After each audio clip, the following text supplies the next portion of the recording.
In the previous episode in this series, we have built a physical model for the formalism of quantum mechanics for the case of two interacting particles. In this final episode, this will be used to solve two of the most famous quantum problems. How does a massive particle that goes to one hole knows the other one is there? And how can a cat be dead and alive at the same time? The latter is also called the collapse of the wave function, as one here tries to illustrate, or more generally, the measurement problem, where one must admit that in the standard formalism there is no place for this process, since it conflicts with the continuous and deterministic evolution of wave functions. We are now in the position to resolve these problems, according to the program outlined in the introduction, starting with the realization that the macroscopic equipment itself consists of microscopic particles, the illustration on the left, and take one particle from the equipment to represent the entire equipment, the illustration on the right, going over to the previously handled two-particle interaction. This two-particle interaction results in a low-frequency interference between high-frequency relativistic oscillations, see the illustration on the left, with the low-frequency wave functions obeying the Schrödinger equation. Now extend the two-particle case to all of the particles in the equipment, as in the illustration on the right, with just the low-frequency wave functions shown and drawing them in phase to make the picture readable. This kind of a step has been described on a principled level by David Bohm in Causality and Chance in Modern Physics. See the full reference below, where he calls it simply a one-to-many relation. Bohm's approach uses the shown Galton board, starting with the process of the balls bouncing on the nails, which could be described deterministically if we knew the precise position of the atoms in each part. The actual result for the macroscopic reality is the Gaussian probability distribution in the number of balls counted in the boxes, as shown. These boxes could be seen as a representation of the states measured by the quantum mechanical experiments, the entire line of boxes being its state space. At which point we can connect with the formalism already in existence for this situation.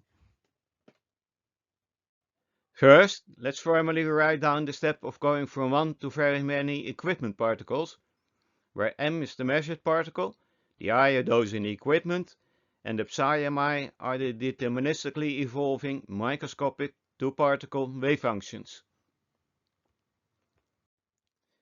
In order to make a clear distinction between wave functions and measured states, it is useful to employ the Dirac notation for the latter on the right in this expression. And by the way, someone who says that these particles in the equipment look like hidden variables should be sent to the nullity corner, together with those who call the separate microscopic wave functions pilot waves. Now, the normal outcome of an experiment involving a macroscopic number of particles is no coherence or interference, as illustrated by the difficulty of setting up experiments that do. Call this the null state, as in this expression, corresponding to the Gaussian outcome of the Galton board. In fact, the two-slit experiment, when momentarily dropping the wave aspect, can be continuously transformed in a version of the Galton board, as shown. So the probabilistic properties of the two-slit experiment have the same cause as in the Galton board, the uncontrollable interactions between specific microscopic particles in its constituent parts.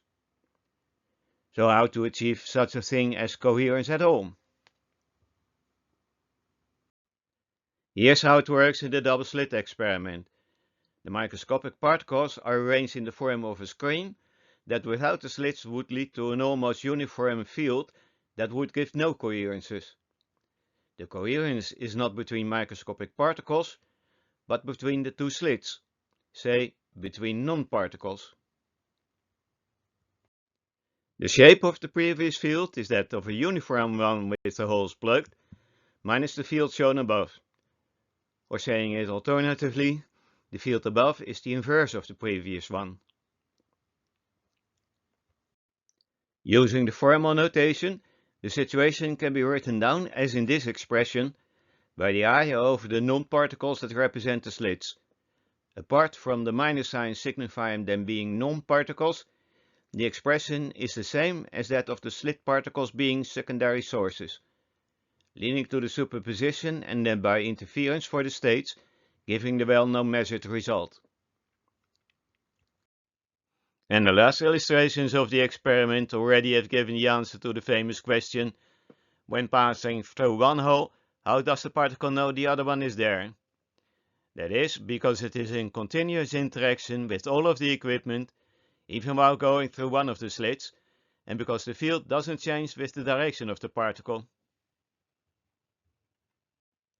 And the answer to one of the popular follow-on questions is obvious too.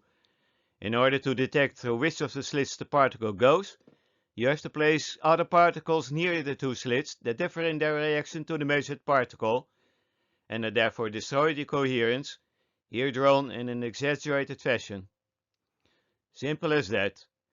After starting with the two-particle case, it's all a matter of arranging the particles of the equipment in a suitable manner. But how about all these other coherence experiments?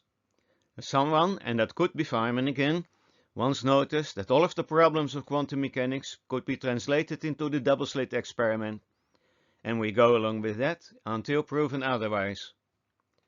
For all these goes that the particle is in interaction with all of the measuring equipment. Channel switching, the channels are already there, etc. The illustration shows the delayed choice quantum eraser experiment. See the link below, where Sabine Hossenfelder debunks this experiment.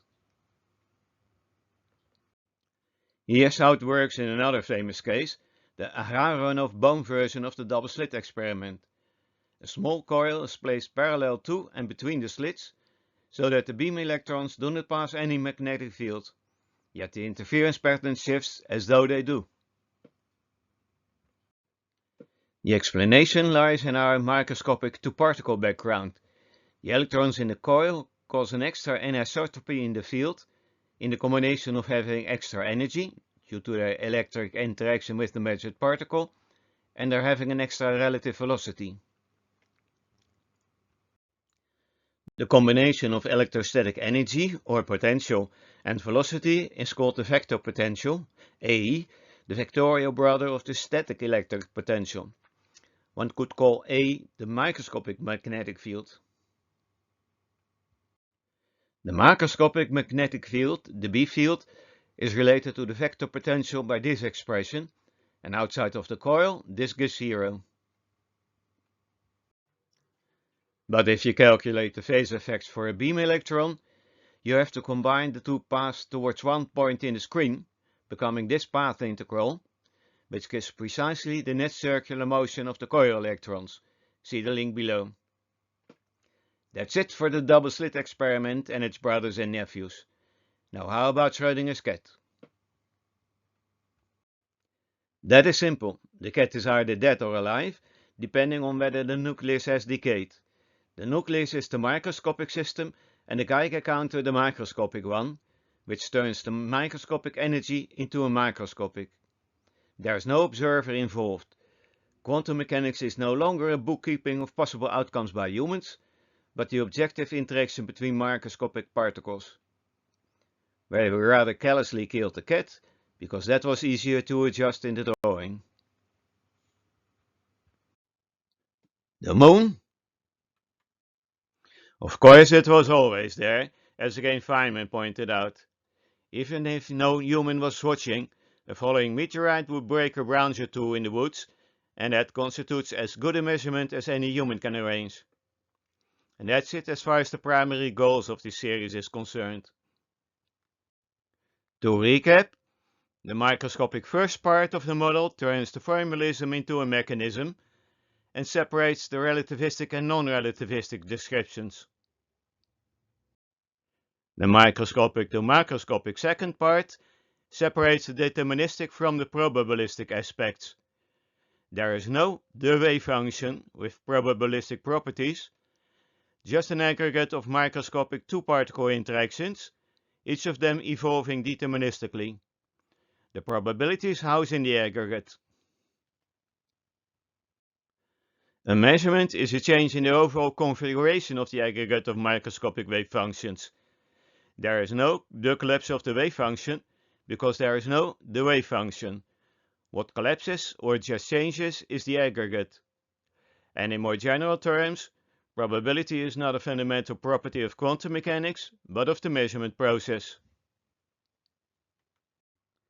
But how come that with the use of such well-known principles and such simple steps, these problems can be solved while they are already about 100 years old? The cause is the general human trait of being a bit too much attracted to abstract concepts, in physics represented by its undue emphasis on mathematics.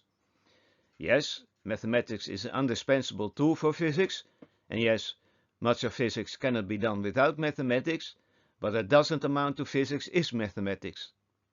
And that is the gist of statements like, he who wants to understand quantum mechanics must understand the mathematics of quantum mechanics, or the truth of physics lies in the mathematics. And this attitude was present from the beginning. Here are some of the mathematicians during the Solvay conference. From the left to the right, Kramers, Pauli, Born, Heisenberg and Bohr. These are the guys that invented the maxim, the wave function itself has no meaning, but if you take its square, you get the probability of finding where the particle is. Which in effect violates not only common sense, but everything else too, because the units don't match. 2 times nothing is nothing in any version of algebra or any other form of mathematics. Their maxim says null times null is something, or 0 times 0 is 1. But as a part of the standard or Copenhagen interpretation, it has dominated almost the entire physics community ever since. Though, quite recently, one allows for some forms of dissent, with as a special favorite the now famous and infamous many worlds interpretation. Upon measurement, the world branches into as many concurrent alternative worlds as there are outcomes.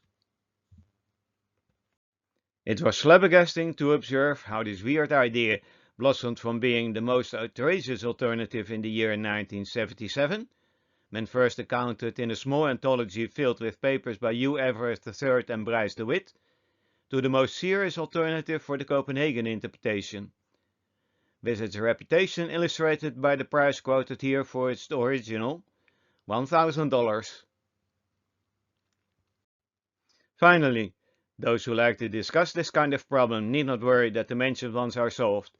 In fact, this series takes only a few steps, and soon enough there will be other problems, about which one can have equally vivid discussions.